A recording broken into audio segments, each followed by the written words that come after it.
สหพันธ์กรรมบาลลาวเพิ่นก็ได้จัดให้มีกิจกรรมการย่างเพื่อสุขภาพเฉลิมฉลองวันกรรมกรสากลครบรอบ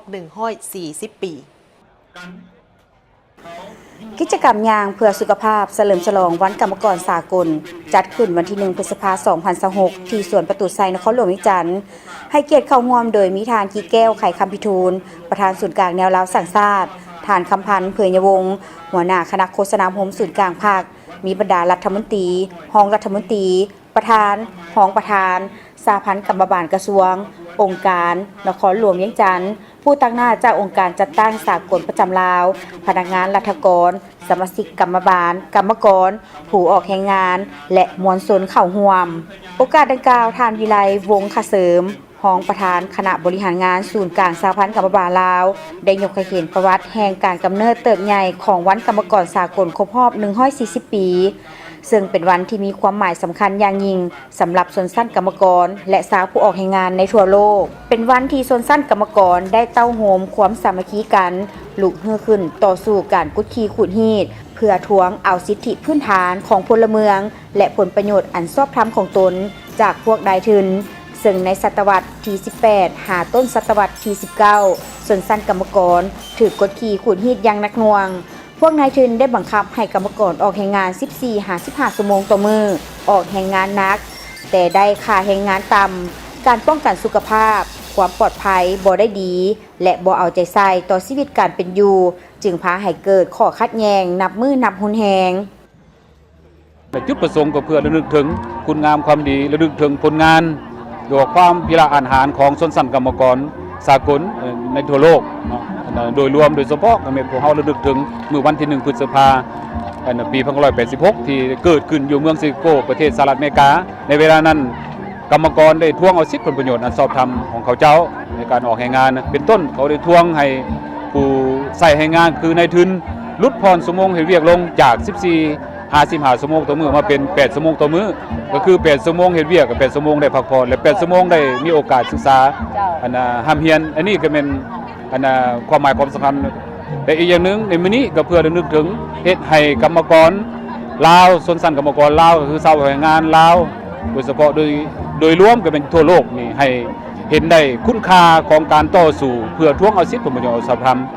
ให้เห็นได้คุณงามความดีและความหมายความสำคัญของกระบวนการต่อสู้ชนชั้นของชนชั้นกรรมกรในเมื่อก่อนจนถึงปัจจุบันวันที่1 พฤษภาคมของทุกๆปีจึงได้กลายเป็นวันบุญใหญ่ของชนชั้นกรรมกรและสาวผู้ออกแรงงานในทั่วโลกเป็นวันแห่งมหาสามัคคีของชนชั้นกรรมกรทั่วโลกที่ได้แสดงพลังงานที่เข้มแข็งของตนและมีการเฉลิมฉลองอย่างคึกคืนในแต่ละปีอยู่หลายประเทศในทั่วโลกแรงงานมีบทบาทสำคัญในการพัฒนาสร้างสรรค์เศรษฐกิจสังคมหรือสร้างสรรค์พัฒนาประเทศชาติของพวกเขาฉะนั้นทุกประเทศ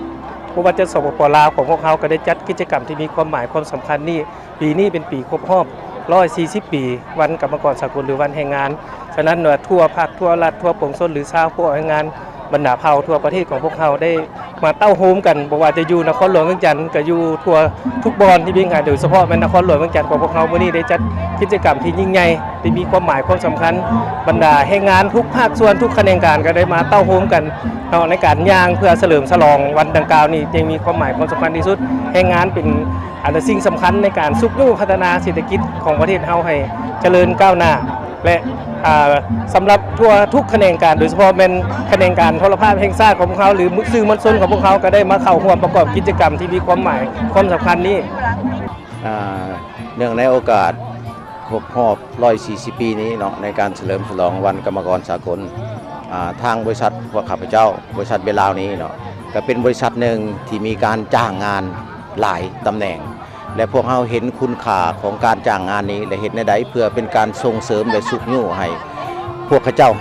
ได้มีชีวิตการเป็นอยู่ที่ดีขึ้นและมีมาตรฐานในการเฮ็ดเวียกสูงและทั้งนั้นทั้งนี้ก็จะเคียกห้องมาถึงภาครัฐและภาคเอกชนหรือว่าหัวหน่วยธุรกิจอื่นๆที่มีการจ้างแรงงานนี่ต้องได้เอาใจใส่แท้ๆในการจ้างแรงงานพวกเราต้องให้คุณค่าเขาและก็เห็นในใดเพื่อเป็นการส่งเสริมสุขยู่มีการฝึกอบรมให้พวกเจ้าบ่ว่าจะเป็นเรื่องสุขภาพและความปลอดภัยซึ่งแม่น เวียกงานหนึ่งที่พวกเฮาให้บุริมสิทธิ์สำคัญหลายในบริษัท และปัจจุบันเนาะมาถึงนี่แหละเฮาก็อย่างห้องถึงไอ้น้องเฮาที่ว่ามีสติ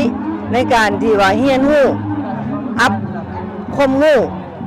เพิ่มเติมความรู้เฮาขึ้นกรรมกรก็มีเกียรติศักดิ์ศรีบอนสังคมใดบ่มีกรรมกรบอนนั้นจะบ่มีความก้าวหน้าเนาะเฮาเป็นแห่งกำลังหนึ่งของกรรมกรเนาะและให้ฮักเสื้อแพงชาติให้กลับมาประเทศเฮาเนี่ยเนาะไปประเทศใดก็บ่สู่ประเทศเฮาดอก